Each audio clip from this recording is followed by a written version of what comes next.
Hey there, this is Willow Weston, and I'm so glad you hopped on the podcast to hang out with me and Vivian today. And I just love saying the name Vivian over and over and over again. I actually don't know a Vivian, except for this one that I just got to know, but I just love the name. I think it's cool. It'd also be fun to write in cursive, don't you think? I do.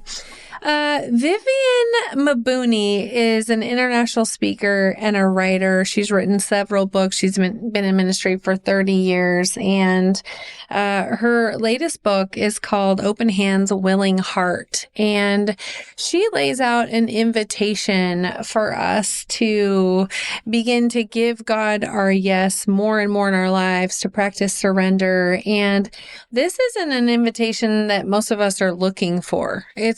It's a hard one. It's a tough one. And yet I wonder if our lack of surrender and our not giving God our yes is why we feel like we're banging our head against the wall sometimes, and why it feels like, and I mentioned this in the episode, God almost has to pry open our fingers because we're holding on too tightly to some things. And so my hope is that when you listen to this interview, that you're open to the Spirit of God speaking to you. Vivian, I'm so glad to have you on the podcast. It's going to be such a great time talking to you. I told you I stalked you, and I see that you are not a singer. You say you're horrible with numbers, so yeah. I'm totally tracking with you. Your favorites are coffee, Post-it notes, and shoes. So I thought it'd be really fun to start with, what's your favorite coffee drink, your favorite color of Post-it notes, and your favorite pair of shoes? Go. Oh, Willow, I love your first question. Thank you. All of my favorites. Okay. My husband and I, we've been married for 34 years. And we decided this summer that we would combine our birthday presents to each other and our anniversary presents to each other. And we went and got an espresso machine. Oh, wow. So he's been dialing it in. That is a term I'm not that familiar with espresso, but I am enjoying vanilla lattes, like multiple. Like I go to bed at night looking forward to waking up. And then I was getting my nails done, and I was like, I can't wait to get home and have a latte.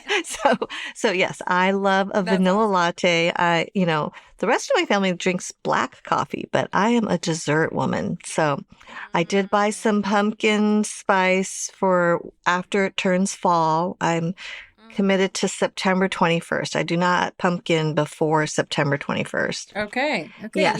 You're almost there. I'm almost there. Post-its, I love them all.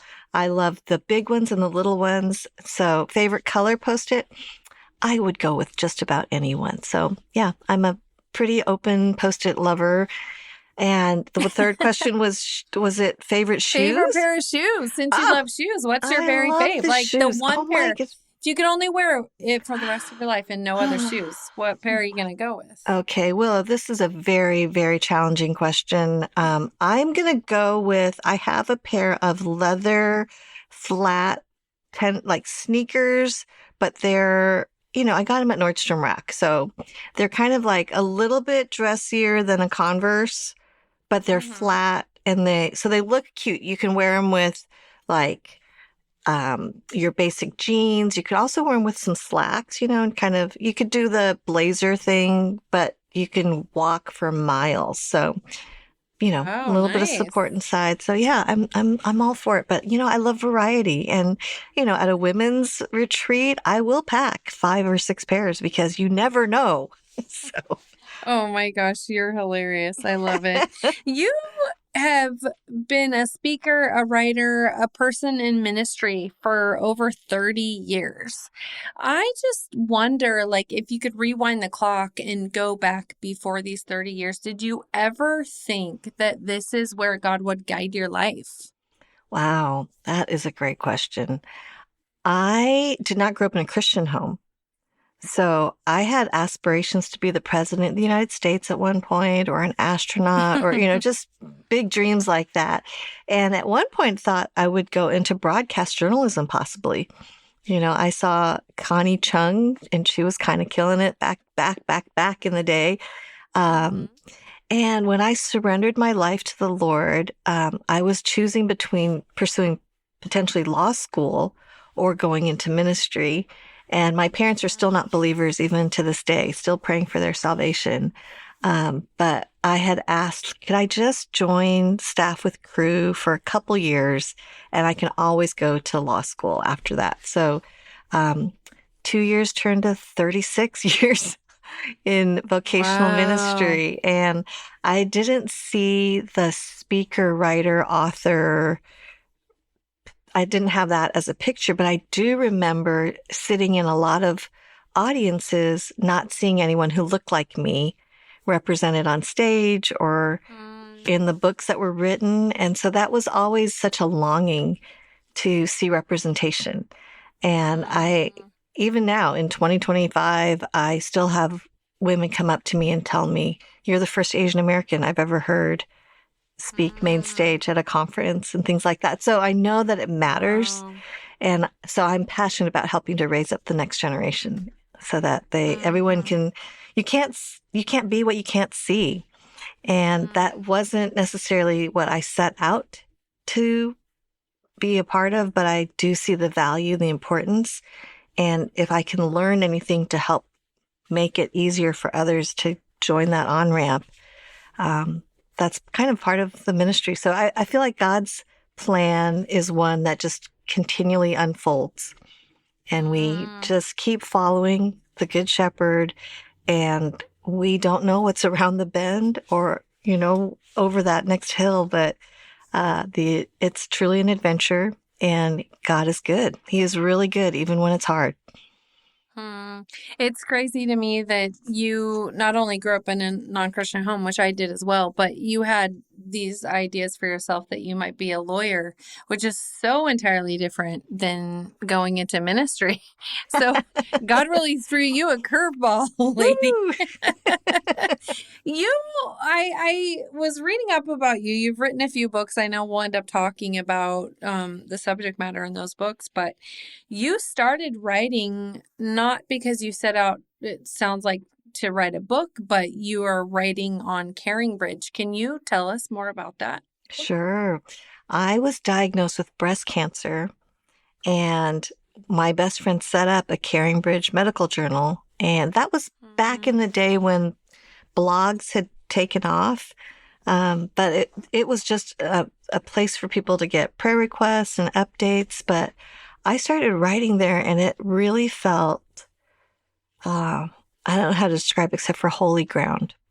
There was a space where I just felt like as I was processing with the Lord through writing, it was helping me to kind of be centered, but I didn't feel pressure to have to produce an essay or, anything, but it seemed to Mm. resonate with people that they were sharing with other people. And they're like, we're not even going through cancer right now, but what you're saying, these words are hitting us. And would you mind if I shared with my friends? So that's what began my writing, which was so backwards because what ended up happening was an author I had never met forwarded my medical blog to a publishing house. And an editor from a publishing house actually reached out to me and said, hey, do you have a book proposal? And I'm like Googling book proposal. And so it really came in a roundabout way for me Mhm. to write my first book on my cancer journey. But in it, those lessons were foundational ones that I have been passionate about in my own life and then in teaching. That they're kind of evergreen topics. Like, what does it look like to go through challenging times, whether it's a medical challenge or a financial challenge, any kind of death and disappointment? Like, how do we maintain an accurate view of who God is? How do Mm. we experience his comfort? How do we lean into community? And those have been topics that I love to teach about. And then that kind of led to a next book, which was again another passion teaching, which is on living surrendered, because that posture of yieldedness to the Lordship of Christ really does free up His Spirit to lead us into the next. And I have found over and over that for myself and for my friends and women that I cross paths with, that it's often when we are holding on so tightly to what we think is the way and the plan, and that really ends up choking up God's Spirit working and leading and guiding and healing, even whether it's forgiveness or dealing with genuine trauma and pain, all of those things that can keep us stunted in our growth and stunted in our ability to produce fruit. And, Jesus says, I'm glorified when you produce much fruit. So it's really this upside down kingdom. And that's kind of where the writing has come out of. So I think I'm a speaker who writes rather than a writer who speaks. And Got you. But it's been another form of being able to teach that I have learned to enjoy, but I still feel really, if I'm honest, I feel very intimidated by the whole writing world. I love great writing, but it's something where I'm like, when you put out writing, like if I speak, most people forget what I've said within a month. But if you put it out in writing, people can go back and highlight things and say, so. Oh, yes, it's in cement, lady. I understand that pain. Yes, right. Well, so take us back to the day you found out that you had cancer, because I think, I know I have several friends right now and women, in the Clyde community who have cancer. Did you just automatically have this really grounded response and you were good with God and you're ready to tell the world about Him when you had cancer? Like, how did you walk from that initial diagnosis to this place where you moved to being able to write about the sacredness of the journey? Yeah. Going back, it's so interesting how certain times mark us. And so to think back to the day that I got the diagnosis, now, so many years out of that place, I can look back and see God's faithfulness. And so there are two pieces that really made all the difference that came prior to the phone call. And one was that I had really sensed from God. We had, my husband and I were in Japan on a summer mission leading college students. And I had sensed from the Lord that summer, like, Viv, would you be willing to sell the house in Southern California, move the kids all the way here to Japan where they drive on the other side of the road and learn a language you don't even know and come here to do ministry? And I was really angry at God, to be honest. I'm like, we're already missionaries. We brought this whole group of students here. What do you mean? We're surrendered. And it was just, you want more from me? It was like that, Willow.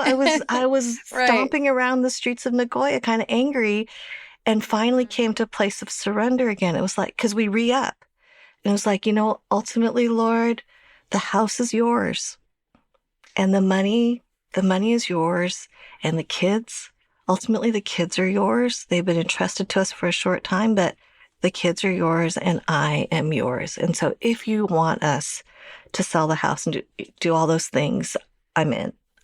So it was this place of surrender, and I didn't realize till years later, probably another 15 years later, that decision wasn't about moving to Japan as much as my heart posture, but I had no idea that it was going to be later on in that same calendar year that I was going to get the call. And then the second really key piece of my story that changed everything was I had been leading a women's Bible study, brand new believers, non-believers. And as we spent time together, because women are amazing, when we create environments where there's trust and confidentiality and we see each other, it's beautiful. We can also be the worst because we can gossip and backstab and be mean girls and be cliquey. But when we are healthy and in great places, we are the best. So I was having this amazing connection with these women, And one of them shared about a woman in their neighborhood that had been diagnosed with breast cancer. She was not a believer. She was, they termed her, she had the reputation in the neighborhood of being an Asian Martha Stewart. So she always looked put together and her house was clean and her kids were well behaved and everything about her life was just perfect. And when she got diagnosed, people wanted to help her and she refused help from everyone. And she was like, no, no, no, I'll be fine. She didn't want to put anyone out. And then she started going through her active treatment and was unable to hold her perfect world together. And then my friend shared that tragically, this woman ended up taking her own life. And so she left behind her husband, her 2 kids, and we had been meeting in a food court at the time. And I felt like the Lord just completely had my full attention and everything froze. And God was like, Viv, you don't know this Asian Martha Stewart, but you're kind of like her. You like being the strong one. You like to help others. And you have a really hard time letting people in. And so I just promised God right there and then, I just said, if anything like this happens, I purpose right here, right now, I'm going to let people in. So this was in October, and 3 days before Christmas is when I got that call. And I would just say that God had gone before and had prepared my heart.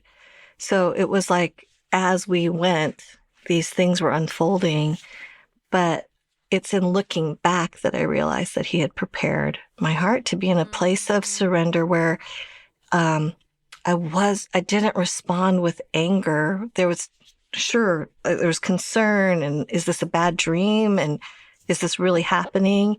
And at the same time, I feel like those decisions to continue again to tell the Lord, I'm all yours. Everything that I have is yours.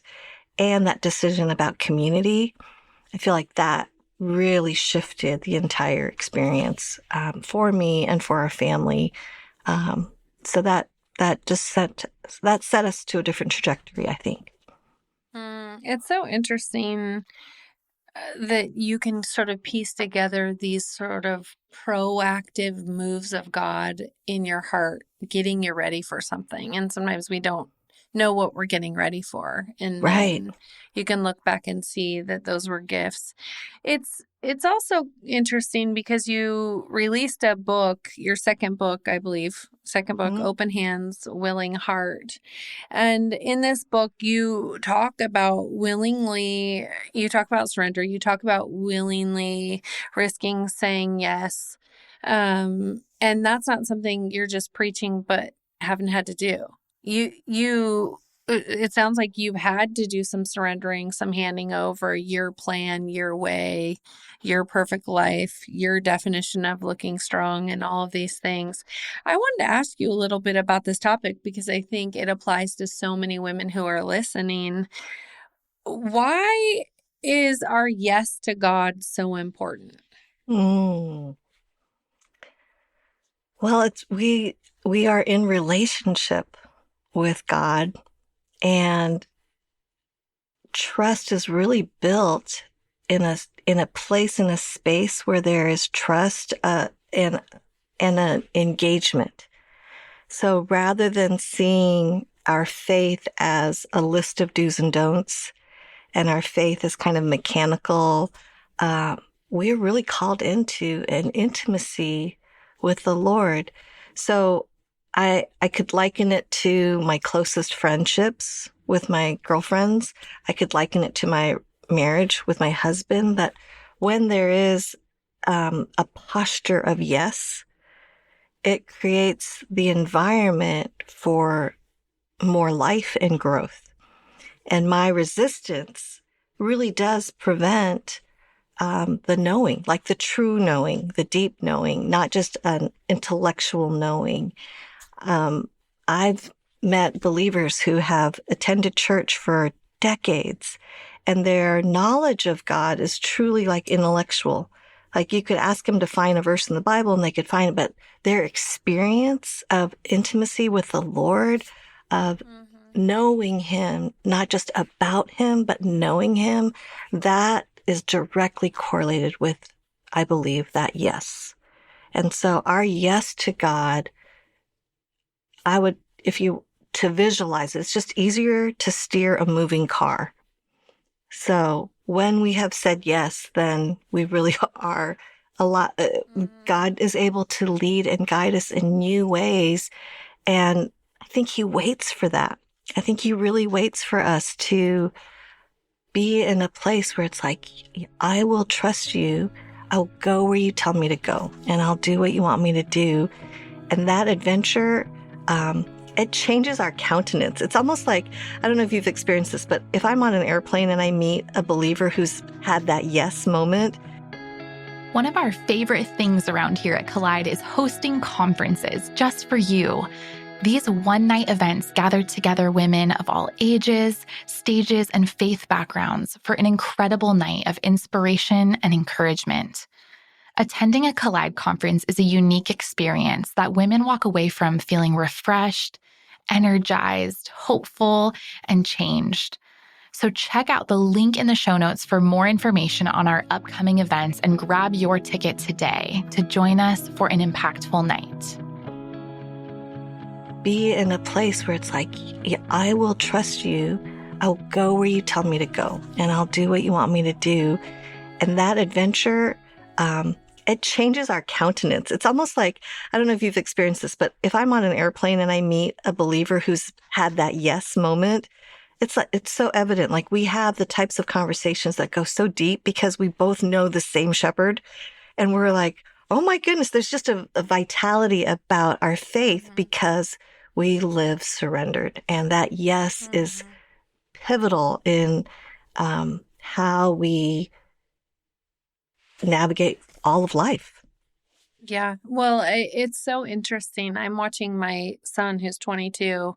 Jesus has just radically changed him and gotten a hold of his life in the last few years. And he absolutely loves this idea of surrender, and that every day is this adventure. And he's looking, it's like you're saying, he's in the moving car and he can't wait for God to be like, no, go left. And he's having these experiences where the Lord is speaking to him, and he's going and doing the thing that the Lord's telling him to do, and he's experiencing miracles. It's so crazy to watch. I look forward to his daily reports. But why do you think we often say yes with our words to God, but really our actions say no? What do you think is going on there? Control. We are, I think we are just prone to two things. I think we are prone to grasp for control in whatever capacity because we want security. And so it's easy to pay lip service. And it is definitely a place to start.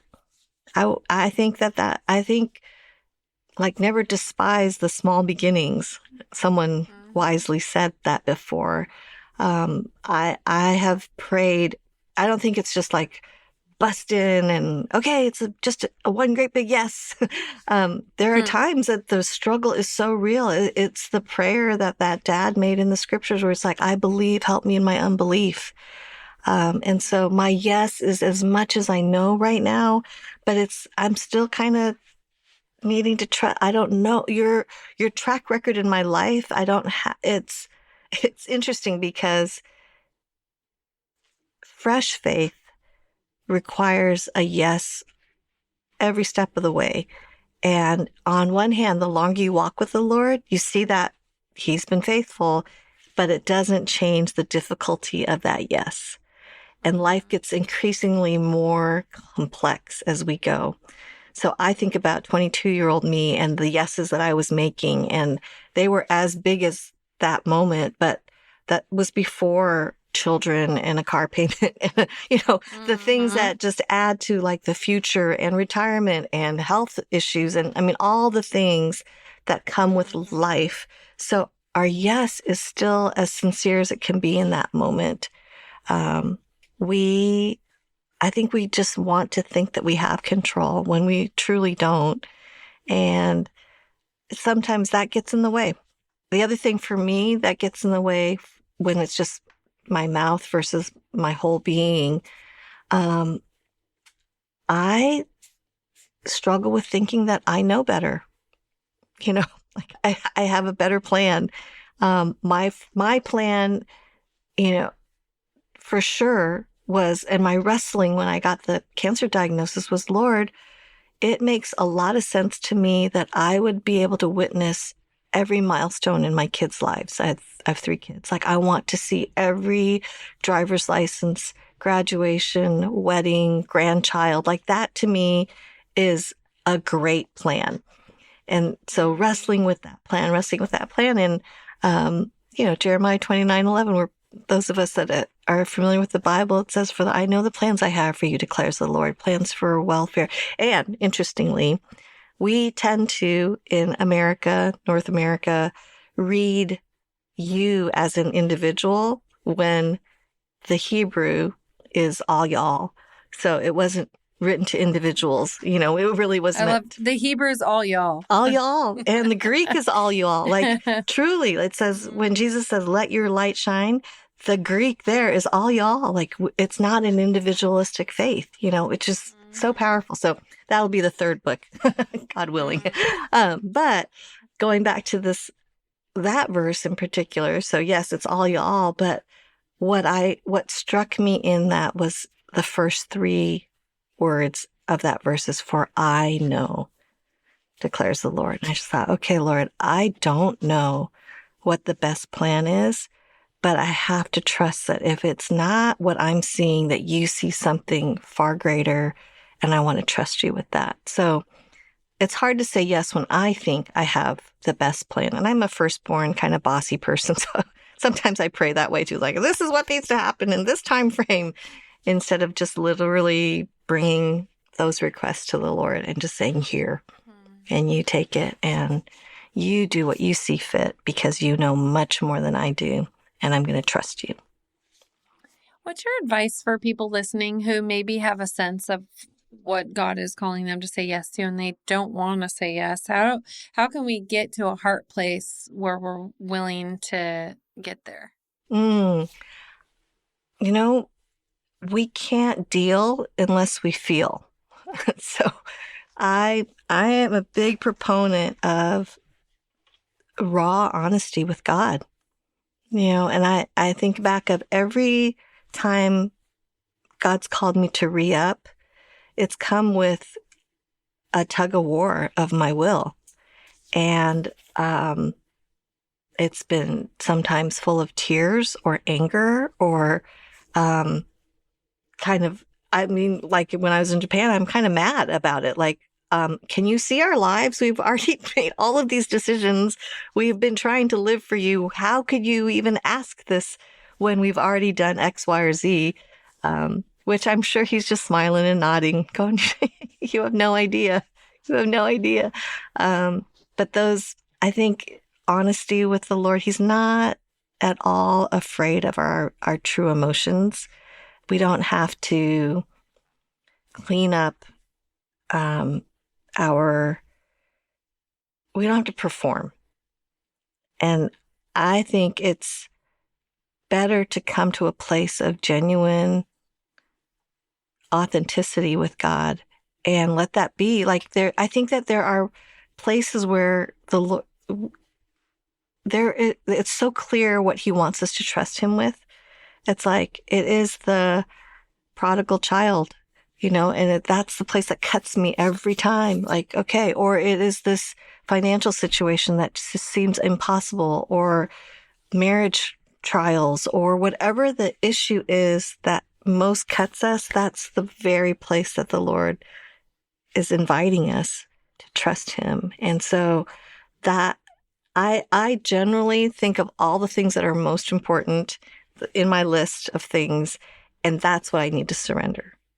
So it's a lot of times it's the future, it's my kids, it's our home. It's, I think about that all the time. Like, we've had fires here in Southern California, and I've thought often, like, what would happen if our house literally went up in flames? Like, am I so attached to these things, and can I trust God even if?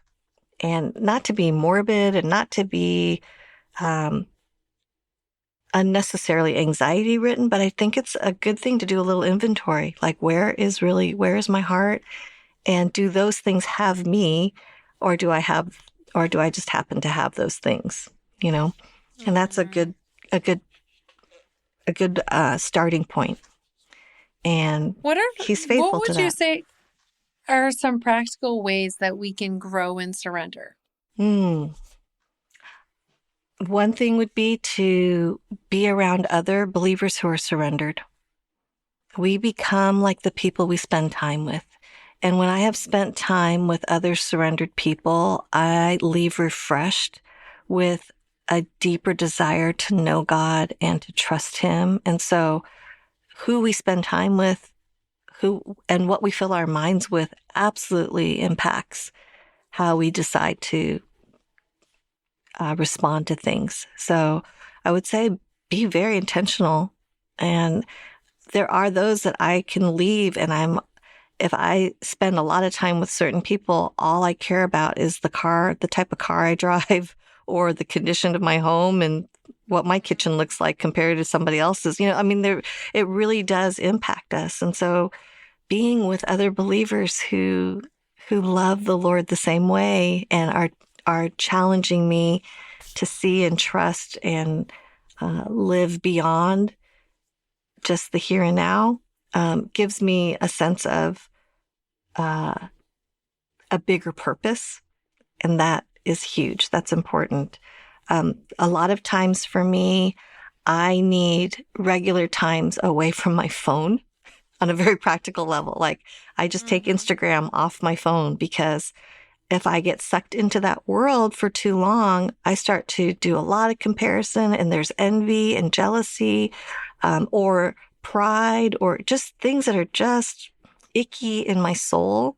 And so taking regular breaks from those kinds of things, and I'm not saying that it's bad, but too much is just not good.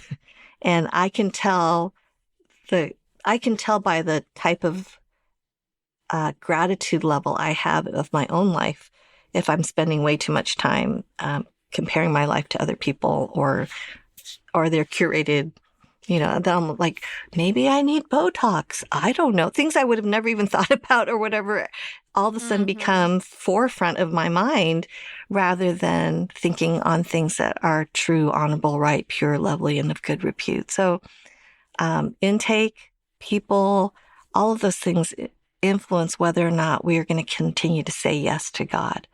I think that's why reading the scriptures is so important to renew our minds. I think reading books can be helpful too, just to be inspired by other people and how they have responded. And I think it's sometimes helpful just to get out of our own world. We can get so lost in just trying to keep up with, I don't know, some random idea of what the good life is, and miss out on genuine people and relationships. And sometimes it's just good to get out of our environment to be able to see again what's true. Absolutely. So you mentioned earlier that God has sort of prepared your surrender before you got the cancer diagnosis. We talk a lot around here about Jesus colliding with our lives, running into our lives, into our pain, into our heartache and our brokenness, and bringing hope and healing. And I'm curious what it looked like for you to continue to sustain your surrender through your cancer journey. And how did you experience Jesus showing up and colliding with you in that painful time? It's very challenging to learn to be a gracious receiver, especially and I think, women are amazing, and we really help make the world go round.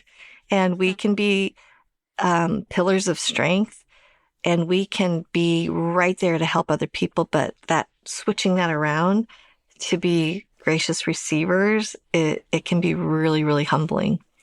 And I see how that posture of, it's really humbling. It's humbling to admit need, to express that, so yeah, that's something that comes to mind for sure. Jesus colliding, it really is his hands and feet through his people that was sustaining. My understanding of prayer changed significantly from how you start a meeting, how you begin a meal, how you end a meeting, like these little bookends, but actually praying. And I remember one of my rounds of chemo was so awful. I was up in the middle of the night crying in my pillow and just asking God, like, I don't know if I can make it. Would you just please wake some people to pray for me right now? Because it is just that bad. And I didn't think much of it, but literally the following weeks, I would bump into people at the grocery store, or someone would just randomly text me, or I'd be at church and they're like, I normally sleep like a rock, but for some reason, the Lord woke me up and you were on my mind and I was praying for you. So that the body of Christ, and I don't know exactly how it works with prayer, but there's something about our prayers that help sustain us. Again, the head knowledge becoming heart knowledge, and experiencing Jesus, that collision of, in that moment of need, he was there and he was hearing those prayers, and he was sustaining and he was strengthening in ways that I couldn't put my finger to it at the time. But I look back on it now and see that that's exactly what was happening. Yeah, that's amazing. Vivian, are you still battling cancer, or where are you at on that journey? So I'm in remission, and I am grateful for that gift all the time. The way that it usually works is once you finish your active treatment, there's usually some kind of oral medication. Like my cancer was estrogen positive, so I had to be on some medication of some type for about, I think it was 10 years or something like that. But you start to gradually need to see your oncologist less and less. And so now my primary care doctor said, I don't think you need to go see your oncologist anymore. I think we're far enough out. And that has been really, really wonderful. So, yeah. So I hope you threw a remission. big party when you heard that news. Oh, gosh. It's, yeah. Definitely worth Vivian, celebrating. I know there's women listening who, they know there's some things they need to surrender. I don't know if they resonate with this, but I even know I had this experience this summer where I was holding on so tightly to something that I didn't want to lose. It almost felt like the Lord's like, I'm inviting you to surrender and let go of this and trust me with it. Or the prying your fingers off of this thing is going to be really, really much harder on you and everyone around you. And I'm just thinking about women listening who know they need to surrender something. Can you remind them or give them some encouragement on why it's worth it?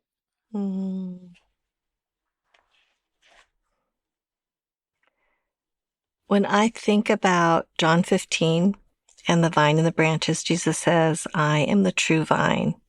And you, believers, all y'all, are the branches. And he who abides in me and I in him, he bears much fruit. For apart from me, you can do nothing. Oftentimes, we think that the blessing is the fruit, that we think that the blessing is all the things that get produced in us and through us. And I would like to add to that thinking, instead of looking to that as the blessing, it's actually Jesus. He is the blessing. And when we abide in him, we end up with everything that way because he is everything. In him, we live and move and have our being. Like that, I would just want to remind my sisters that truly our hearts are always going to be restless unless they find true rest in him. And rather than just a platitude or a mug a saying on a mug or anything like that, but truly, truly in the deepest parts of who each of us is, it's that intimacy with the Lord that is what we're truly craving. And so even that thing that I'm holding on in my fist so tight, I'm thinking that that's going to be life, but that's not life because He is life. And entrusting that part to Him helps us to know God in a way that we wouldn't otherwise, because we're so focused on that thing that we're holding so tightly to. So my encouragement would just be that posture of living with open hands means that God is free to remove things from our life if He sees that that's best. He's also free to place things in our life if He thinks that's best, which sometimes those things aren't very welcome. Like we wouldn't mind letting go of some of these hardships. I have friends who are walking through a season of infertility, and that is excruciatingly painful. There are so many more questions than answers, and that is something that God has actually allowed to be in that person's life. One of my best friends right now is walking through stage 4 ovarian cancer, and I was just with her in the infusion room yesterday, and I have more questions than answers. So the needing to trust Him will never change.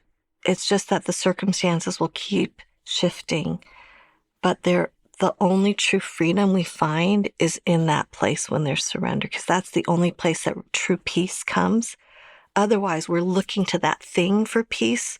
We're looking to that outcome for peace. We're looking to a certain circumstance for peace rather than looking to the Prince of Peace, who truly is our comfort and our peace.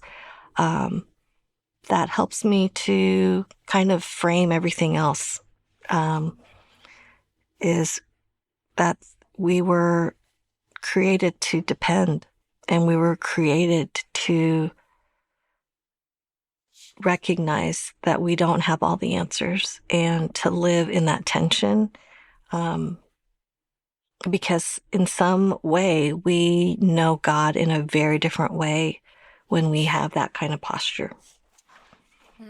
Well, Vivian, thank you so much for being on with us today. I know there's other women out there who not only needed to hear what you are inviting them into, but they also love coffee, Post notes, and shoes. So how can they follow you and check out your books and all the things? Oh, thank you. Well, I'm I'm mostly at Instagram at Viv Mabuni. And I have a website, vivianmabuni.com.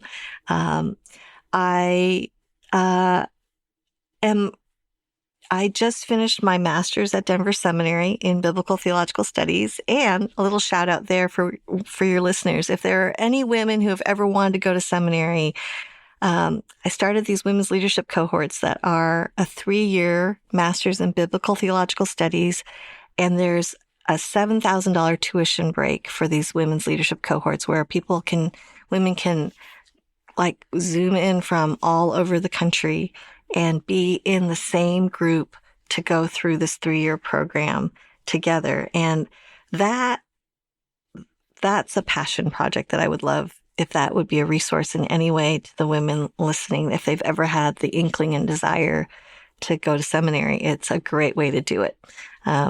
Women from all different life stages, little kids, empty nesters, single, working, all of it.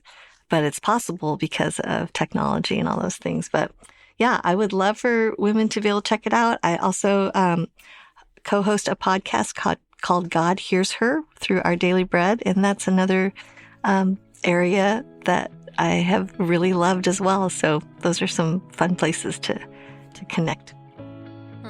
Thank you so much, Vivian. You're welcome.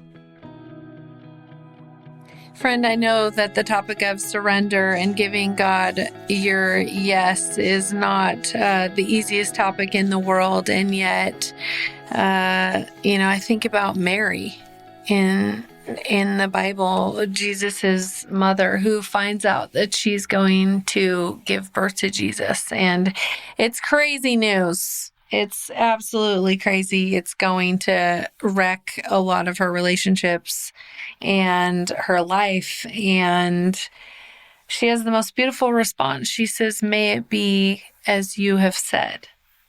Somehow the God of the universe, the God who made her, crashed right into her life and says, "Hey, I'm going to take your life in a direction that you never thought possible, that you never imagined, that you never wanted, you never prayed for."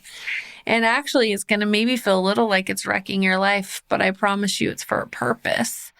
And her response is so beautiful. I want to get to a place where I'm more like Mary.